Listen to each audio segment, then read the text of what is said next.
মশার যন্ত্রণায় জনজীবন অতিষ্ঠ। দিনের বেলাও মশার কয়েল জ্বালাতে হচ্ছে, স্প্রে করতে হচ্ছে, লাভ হচ্ছে না, তারপরও হচ্ছে মশা অত্যাচার করতেছে, কিছুই করার নাই।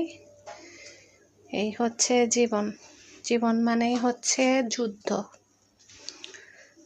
তো বিড়ালকেও মশা কামড়াচ্ছিল, তাই বিড়ালকে এখানে এনে রেখে দিয়েছি, ওকে যেন মশা কামড় না দেয়। বিড়ালের জন্য মশার কয়েলও জ্বালিয়ে দিয়েছি।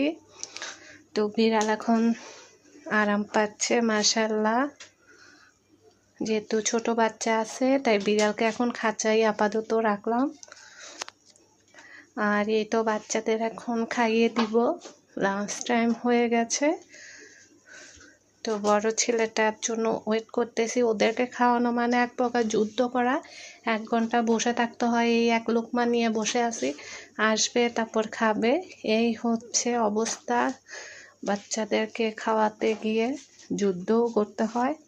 তো ভিউয়ার্স, আজকের মতো বিদায় নিচ্ছি। আল্লাহ হাফেজ।